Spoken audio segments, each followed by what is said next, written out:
우리 또 이번에 또 쌍둥이까지 같이 왔습니다. 박수, 격려의 박수 한번. 여러분, 세상에서 성경에서 가장 많이 나오는 단어가 하나 있다면 무엇이겠습니까? 성경을 보면 계속 반복적으로 나오는 단어가 있어요. 기억하라, 기억하라는 단어입니다. 기억하라. 성경은 우리가 어떤 것은 결코 잊지 말고 기억을 꼭 해야 된다는 것입니다. 예를 든다면은 시편 103편 12절에 이런 말이 있습니다. 103편 2절에 이런 말이 있습니다. 내 영혼아 여호와를 송축하며 그의 모든 은택을 잊지 말지어다. 그 모든 은택을 잊지 말지어다. 여러분, 무엇을 잊지 말라고 했습니까? 하나님이 주신 모든 은택을 잊지 말라고 그랬습니다. 여러분, 오늘 본문은 아마 성경을 같이 읽을 때 또 감사주일 단골 성경이구나 그런 생각할 거예요. 이 17장에 있는 말씀은 아마 교회를 다니는 사람 치고는 이 감사주일의 단골 본문입니다. 이게 그 정도로 감사에 대해서 많이 설교하는 건데, 이 본문에서 우리 주님께 받은 치유, 주님의 은택에 대해서 잊지 않고 감사하는 사람을 소개하고 있는 겁니다. 사실은 주님의 은혜를 잊지 않고 있는 사람을, 10사람 나병 환자가 있었는데, 10사람 환자가 마침 사마리아와 갈릴리 사이를 지나갈 때 예수님이 그들이 소리를 질러서 불쌍히 여겨달라고. 그 당시는요, 나병 환자는 사람들과 접촉을 못합니다. 따로 어떤 마을을 지나갔다가 했는데 그 마을이 아마 문둥촌인 것 같아요. 그 나병 환자. 제가 문둥이라는 말을 자주 쓰는데 같은 말이에요. 근데 그 마을에 있다가 예수님이 지나가는 소리를 듣고 소리를 져서 예수 선생님 우리를 불쌍히 여겨주세요 하고 소리를 질러가지고 주님께 도움을 구했습니다. 그런데 주님이 말씀합니다. 가서 제사장에게 너의 몸을 보여라. 다시 말하면 믿고, 나을 것을 믿고. 원래 사람이 나병 환자가 나오면은 제사장한테 가서 확인을 해야 됩니다. 예, 제사장한테 가서 확인하고 테스트 해봐라. 그렇게 말합니다. 그래서 그들이 가는 중에, 제사장에게 가는 중에 그 무서운 나병 환자, 여러분, 무슨 병이 고침받았습니다. 얼굴이 막 진물이, 나병 환자면 진물이 쭉 흘러요. 그 진물이 딱 끝입니다. 그 다음에 손이 오그라져요. 손이 오그라지는데 이 손이 펴지는 거예요. 가는 중에 놀라운 기적이 일어났습니다. 그래서 치유를 받은 것입니다. 그런데 다른 9사람은 주님이 주신 은택을, 치유를 받고도, 체험하고도 감사를 잊어버렸습니다. 그런데 여기에 이방인 사마리아 사람 한 사람이 주님의 은택을 잊지 않고 돌아와서 얼굴을 엎드려서 예수님에게 감사를 드렸습니다. 감사와 찬양을 드렸다고 했습니다. 근데 우리 예수님이 딱 보더니 나은 사람이 10명이 아니냐? 그 9은 어디에 있어? 그런 거예요. 그 9은 어디에 있어? 이 말은 무슨 이야기입니까? 아니, 은택을 받은 사람이 10사람인데 9은 왜 은택을, 하나님 주신 은혜를, 치유를 받고 감사하지를 않아? 그런 이야기입니다. 우리가 예수님 마음을 알 수 있는 거예요. 우리 예수님도 마찬가지예요. 오늘 우리 성도들이 진실로 마음에 감사하고 감사를 잊지 않은 사람을 사랑하지만은, 감사할 일이 맞는데도 불구하고 감사하지 않는다. 그럼 그 7이, 그 9은 어디에 있어? 예수님이 그냥 섭섭하다는 이야기입니다. 감사를 잊어버린 사람한테 너무너무 섭섭해서 못 견딘다는 것을 표현하고 있습니다. 그러면 그중 한 사람, 사마리아 사람이 왜 감사를 잊지 않았던 이유가 뭡니까? 이걸 오늘 말씀 핵심입니다. 이 사람을 통해서 감사를 잊지 말아야 할 확실한 이유를 우리가 알아야 됩니다. 왜 우리가 감사를 잊지 말아야 될 이유가 뭡니까? 왜 사람들이 감사를 잊어버립니까? 첫째, 감사를 망각하는 것은 과거에 하나님께 은혜 받은 것을 망각하기 때문입니다. 그러니까 왜 감사를 하느냐? 한마디로 말해서 잊어버렸냐?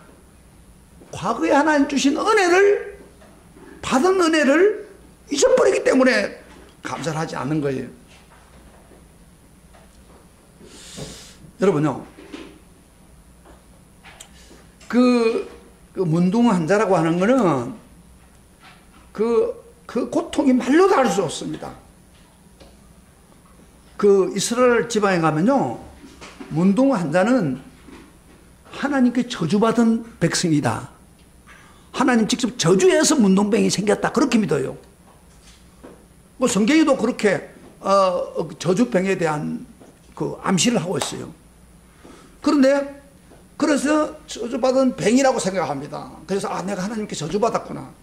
그런데 이 사람들은 사람과 같이 있을 수 없어요. 왜냐하면 집에서 나가야 돼. 왜냐하면 다른 병을 옮기기 때문에. 그래서 사랑하는 집을 떠나가지고 집에 쫓겨납니다. 그리고 그 사람들이 살고 있는 그 어떤 마을이든지 이런 데만 가 있지 다른 사람을 접촉하지도 못해요. 접촉하면 난리가 납니다. 그러니까 완전 버림받는 사람이에요. 쉽게 말하면 버림받는 사람. 지금 소록도 같은데, 한국에도 소록도 같은데 버림받은 사람들이 모인 곳이란 말이에요. 그러니 얼마나 안타까웁니까? 얼마나 힘들겠습니까? 수치를 당하겠습니까? 얼마나 고통스럽습니까? 그런데 예수님 말씀을 듣고 순종하다가 그 저주병에서 완전히 한순간에 깨끗해져 버린 것입니다. 고침받았습니다. 만약 이 사람이 문둥 환자로서 고통을 당한 그 과거를 잊어버리지 않았다면 정말 그 사람은 감사할 수밖에 없어요. 근데 왜 감사 못하느냐? 과거에 하나님 주신 은혜를 잊어버렸기 때문에 감사를 안 하는 거예요.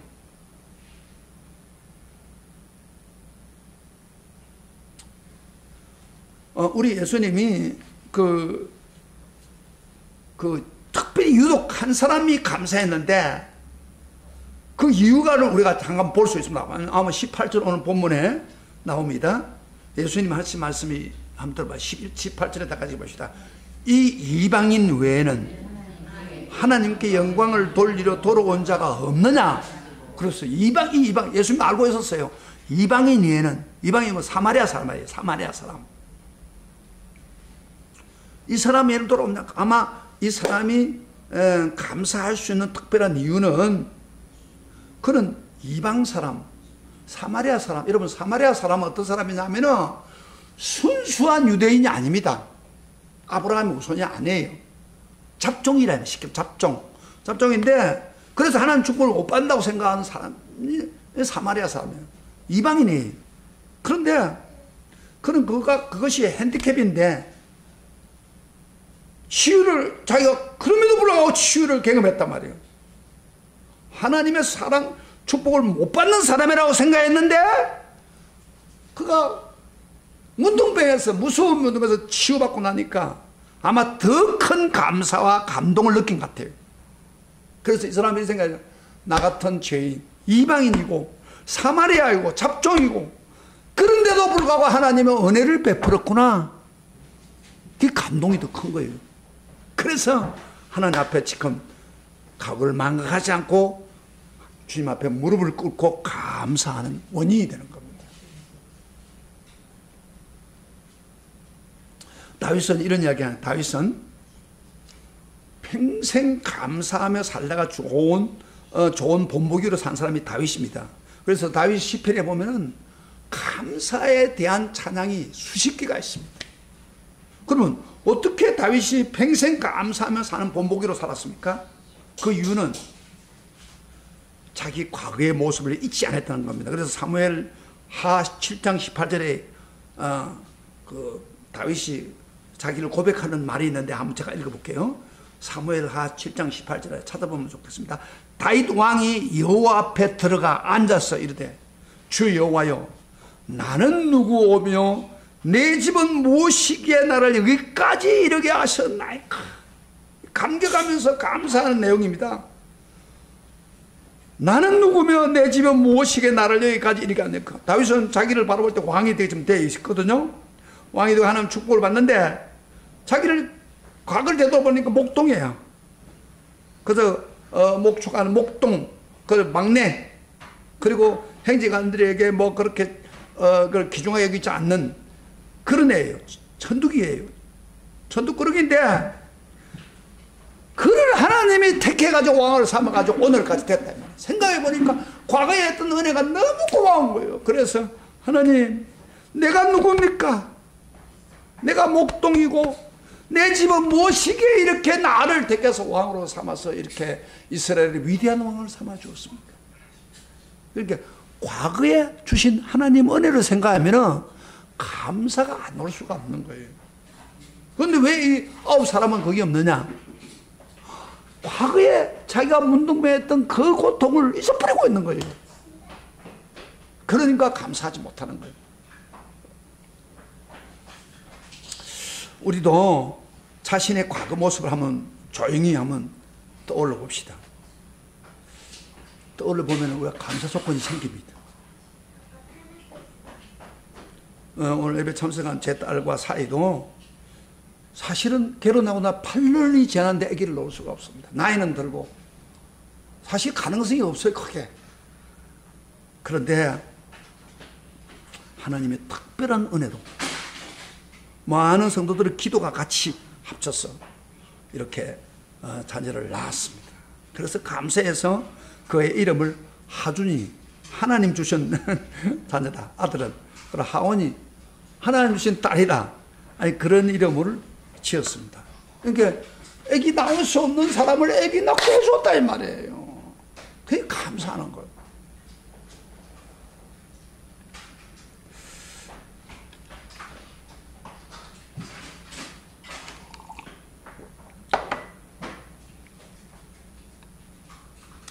그래서 여러분 우리가 우리 삶 속에 한번 보세요. 한번 과거에 하나님 주신 은혜를 생각하면 감사할 수밖에 없는 일이 너무 많잖아요.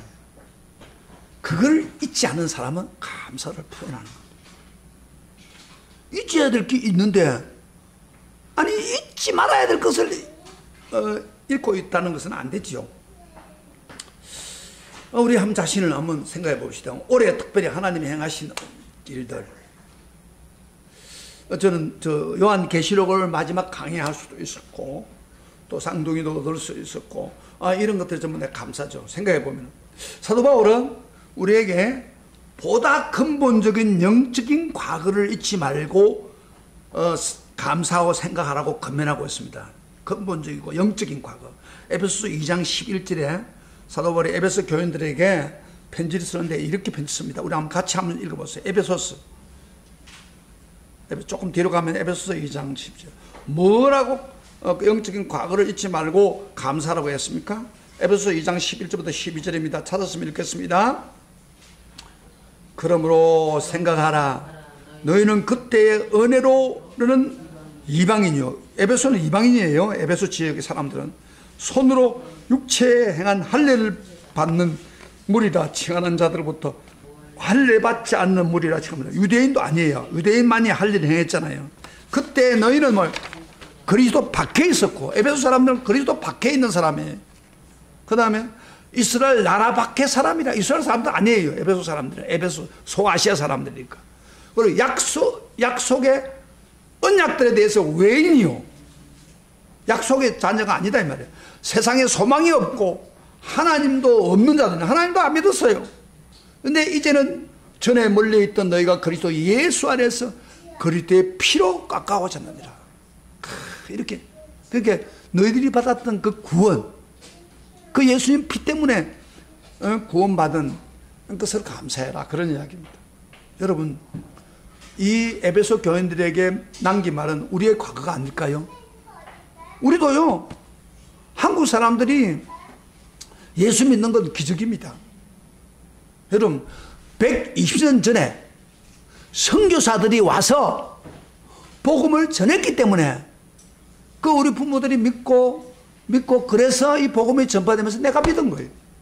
만약에 예를 들어서 우리가 120년 전에 태어났다면 어떻게 될까요?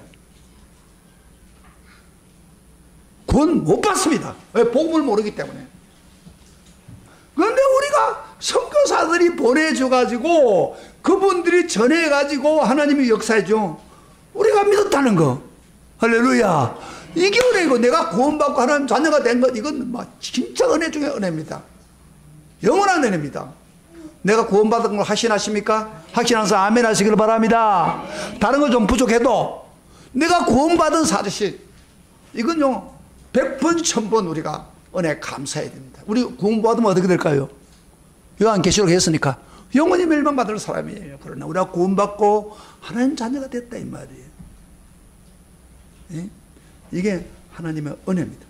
북한에 있는 사람들은요, 이 복음을, 성경을 없애고 성경을 가지고 오시면 그 감옥에 집어넣고 막 죽이고 한답니다. 그런데 성경도 모르고 김일성을 하나님처럼, 김정은이를 하나님처럼 따르는 날에 태어난 사람들이에요. 복음 들을 수 있는 기회가 없어요. 그러나 우리가 남한에 태어나서 복음을 전파하고 우리가 예수 믿게 된 거, 이거 기가 막힌 거예요. 그래서 우리가 참으로 과거에 하나님이 은혜 주신 것을 잊지 않는 사람, 감사하는 거예요. 그 사람이 감사할 수 있는 이유입니다. 그 다음에 두 번째로, 두 번째로는 감사할 이유로 과거의 기억을 잊지 말고, 두 번째로 현재의 감동을 현재 감사로 나타날 때 감사할 수 있습니다. 두 번째 주제가 중요합니다. 현재 내가 받은 감동을 현재 감사로 나타날 때 감사할 수 있습니다. 여러분, 감사 영성이라고 했죠. 감사의 영성을 평생 살고자 한다면 우리는 과거를 기억하는 못지않게 현재의 감동을 붙잡고 감사할 줄 알아야 됩니다. 여러분, 사실 행복감이라는 게 뭐예요? 행복하다. 행복하다. 그건 무슨 이야기입니까? 순간순간 감동을 붙들고 사는 사람이 경험할 수 있는 거예요. 열병의 나병 환자가 지금 믿음의 순종의 도상에서 치유를 경험했잖아요. 14절에 보면은 이르시되 가서 세상 내게 뭘 보이라 했더니 우리 가다가 깨끗함을 받았거든요. 그런데 생각을 해보세요. 그 9명도 그 순간에 감동이 있었겠습니까? 없었겠습니까? 손이 이렇게 쭈그러진 사람이 다 나았다 이 말이에요. 손이 펴지고 막 신물이 흐르던 게 뚝 끊어졌다. 9사람들은 다 그때는 감동이 됐겠죠. 문둥 환자로서. 그런데 이 한 사람도 마찬가지예요. 그런데 이 사람들은 뭘 했어요? 당장에 가서 나를 고치해 주니까 감사를 해야겠는데 다음에 가서 감사로 영광 돌리겠다 이렇게 생각한 거예요. 그리고 나중에 감사 잊어버렸어요. 그런데 한 사람은 지금 당장에 가서 내가 받은 은혜 감동이 된 거를 당장에 가서 감사드려야겠다. 내일을 미루어서는 안 되겠다 해서 온 겁니다. 달려온 겁니다. 잘 보세요. 왜 사람이 감사를 못하는 줄 알아요? 하나님께 받은 감동이 올 때에 그 감동을 그대로 표현해야 되는데 다음에 하지. 이런 사람은 절대 감사가 하기 힘듭니다. 그래서 9명은 감동은 받았지만은 예수님 앞에 감사를 표현 못했습니다. 예수님은 섭섭하게 한 거예요. 그래서 이 한 사람은 이번에 미루면 안 된다 생각하고 있었던 거예요. 그래서 바로 감사를 표현한 거예요. 달려온 거예요. 그래서 한 사람은 현재의 감동을 현재의 감사로 바꾼 겁니다. 사도 바울이 이런 말에서 성령을 소멸하지 말라. 여러분, 성령을 소멸하지 말라는 말은 이런 것과 같은 거예요. 다시 말해 성령의 감동이 올 때에 그 소멸하지 말라 그 말이에요. 감사로 표현하라는 거예요. 여러분요, 우리가 가끔 기도하다가 성령의 감동이 옵니다. 누구한테 전화를 해야겠다. 누구한테 고백을 해야겠다. 누구를 도와줘야겠다. 그런 생각이 들잖아요. 감동 올 때. 그때 행하면은 거기 기쁨이 되는 거예요. 누구한테 전화를 하다가 기쁨이 되고, 누구를 돕다가 기쁨이 되고, 감사를 할 때 그 기쁨이 되는 거예요. 그래서 우리가 성령에 민감해야 돼요. 그래, 항상 행복할 수가. 그러나 그때 감동이 왔는데 미룬 사람은 후회밖에 없습니다. 아픔밖에 없는 겁니다. 감사의 영성을 평생 가지고 살고 싶다는 사람은 현재의 감동에 민감해야 됩니다. 지금 성령이 감화시키고 감동하는 때에 소멸하지 말라고 할 때 감사해야 됩니다. 고백해야 됩니다. 지금 도와야 됩니다. 지금 찬양해야 됩니다. 이 감사의 설교를 듣는 순간에 내게 감동이 왔다. 아, 내가 과거에 받은 은혜를 감동 못했구나, 감사 못했구나, 이런 감동 오면 즉각적으로 감사해야 됩니다. 그러면요, 감동이 올 때 감사를 표현하는 사람은 우리 인생에 언제나 감동으로 가득 찰 것입니다. 오늘도 감동하고 내일도 감동하는 삶을 살게 된다. 이분들은 다음에 하지, 다음에 예수님 앞에 고맙다고 하지, 감사 평생 못했어요. 근데 감동 올 때 즉각적으로 가서 감사해요. 그래야 진짜 감사할 수 있어요. 옛날에 수도사들이 별명이 이랬답니다. 수도사들은 여러분 그 사막이나 이런데 그 기도원에 거하는 사람들인데, 그들을 이런 현존의 행복을 누리는 사람이다, 그렇게 말했습니다. 여러분, 사막의 행복을 할 수 있는 조건이 없어요. 그렇지만 그들은 지금 성령께 순종하고, 성령께 순종하다 보니까 기쁨을 누리고 행복한다. 사막 같은 그런 데서도 행복할 수 있다, 이 말이에요. 그것이 현존의 행복을 누리는 겁니다. 바로 하나님께 감동을 받는 순간에 순종하기 때문입니다. 자, 봅시다. 이 한 사람의 감사가 과거에 대한 것을 잊지 않고 감사했고, 두 번째로 감동이 오실 때 즉각적으로 감사를 표현하니까 그 행복이 넘치고 감동이 온 거예요. 할렐루야. 그 다음에 한 가지 더, 감사를 잊지 말고 살아야 될 한 가지 결정적인 이유가 하나 있습니다. 바로 우리 미래의 여정을 기대하며 살 수 있기 때문입니다. 여러분, 우리 인생 길은 아직 다 끝나지 않았습니다. 여러분, 미래가 있잖아요. 가야 할 일이 더 많이 남아 있잖아요. 그런데 이 남은 길을 누가 행복하게 살아갈 수 있다고 생각하십니까? 여러분, 우리 미래에 대해서 불안하잖아요. 내가 불행할 것인가? 정말 감사할 것인가? 행복할 것인가? 여러분, 미래가 행복하기를 축복합니다.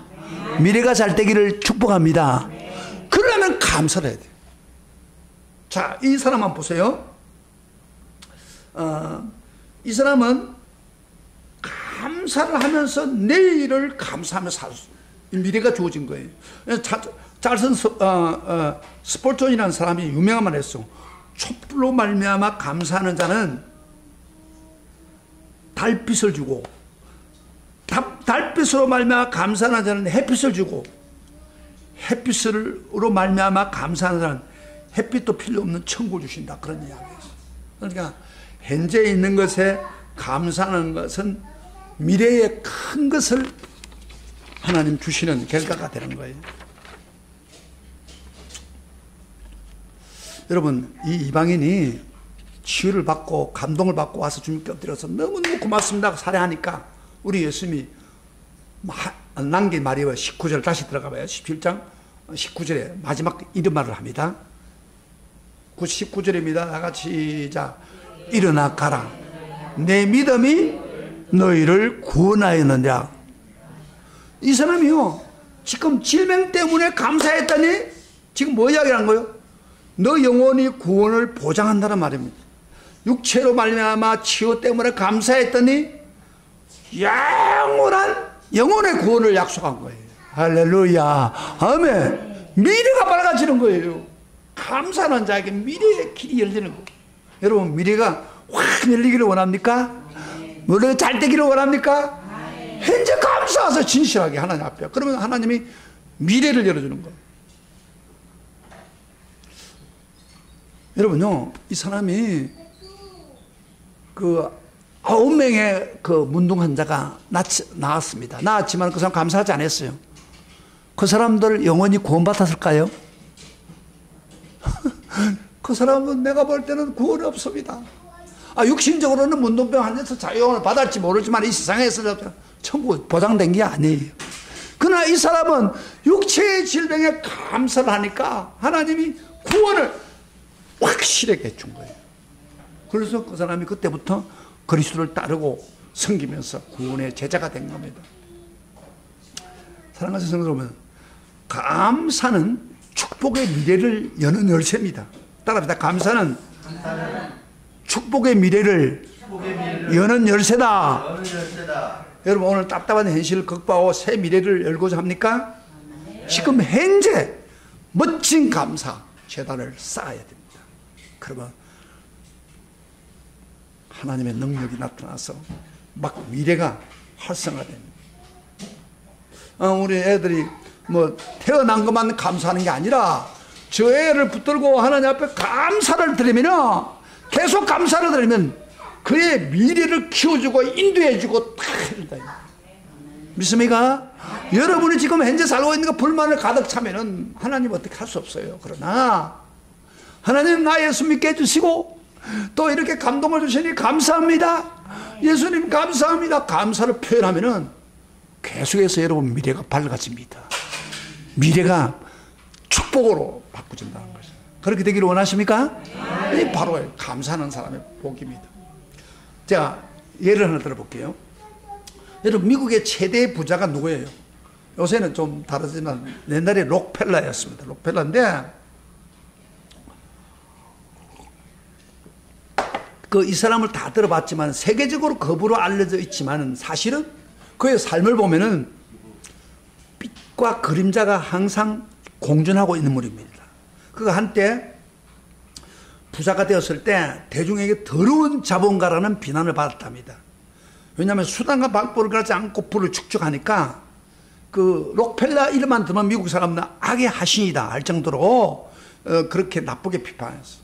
그래서 그가 얼마나 그 미국 부를 붙잡고 있었는지 미국의 98%를 독점했답니다. 록펠러가 한때 잘 될 때는.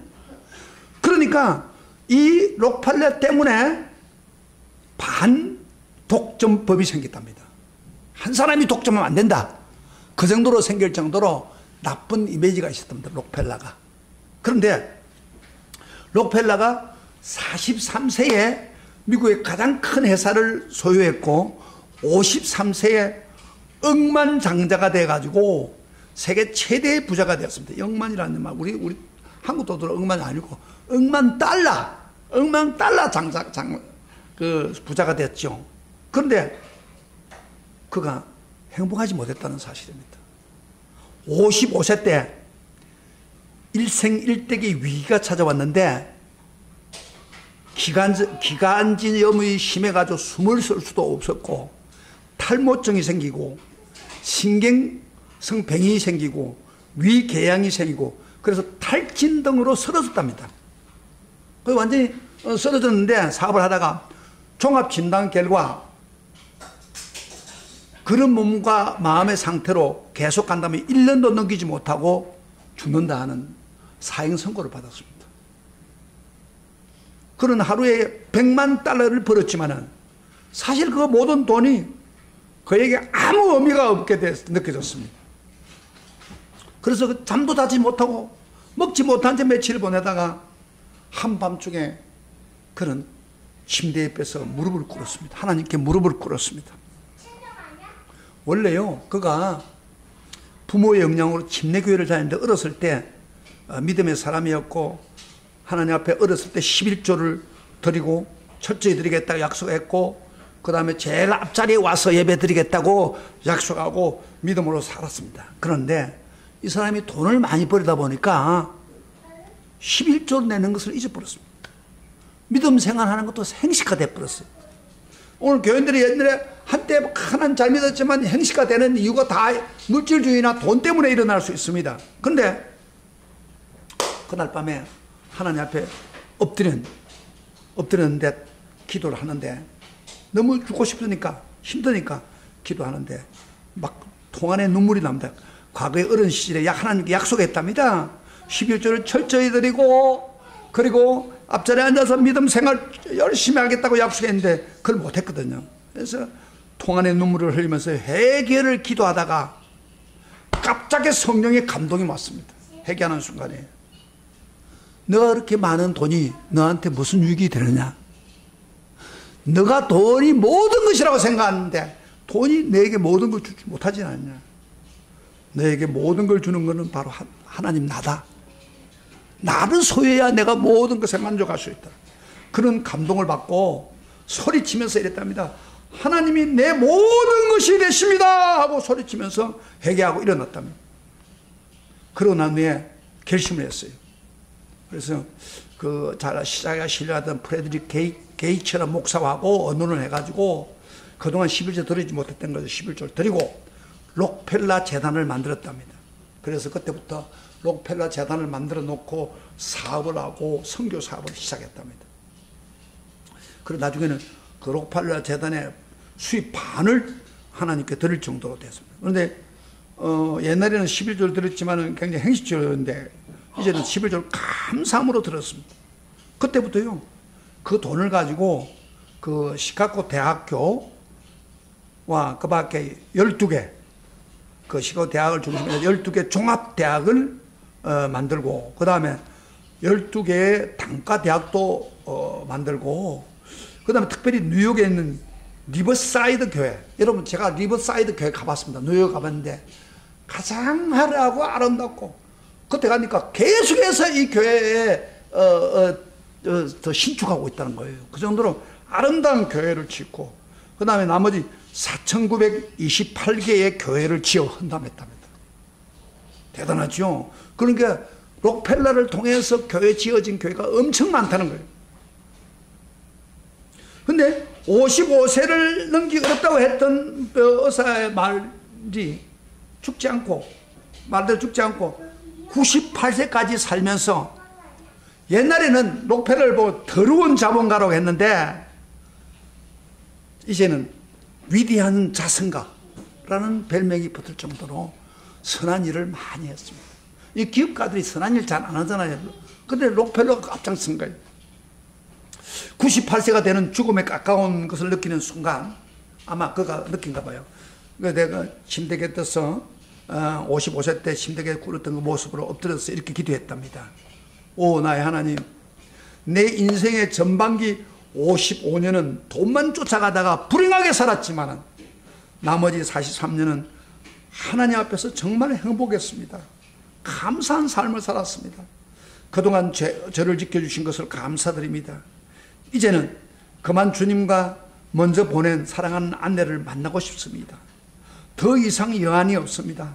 주님 감사합니다. 그리고 다음날 새벽에 조용히 눈을 감고 죽었답니다. 98세로. 여러분요, 현재 진실한 감사드릴 때 미래가 열립니다. 록펠러에게 미래가 열린 거예요. 여러분, 우리는 어떤 감사를 드려야 됩니까? 예? 사랑하는 성도 여러분, 이 한 사람의 감동이 예수님 마음을 감동시키는 그 감사 드리고 싶지 않습니까? 참된 감사를 하면 어떻게 했나고요? 과거에 주오신 하나님을 은혜를 잊지 말고 감사드린 거. 그 다음에 현재의 감동을 흘러들지 말고 감사로 표현할 때 그 행복이 넘치고, 그리고 진정한 감사를 드릴 때 록펠러처럼 미래가 우리에게 활짝 열릴 것을 믿습니다. 이런 진정한 감사를 드리는 그런 성도가 되기를 주의 이름으로 축복합니다. 축복합니다. 우리 오늘 다 같이 일어나서서 감사의 노래, 이 감사의 노래가 많지 않아요. 우리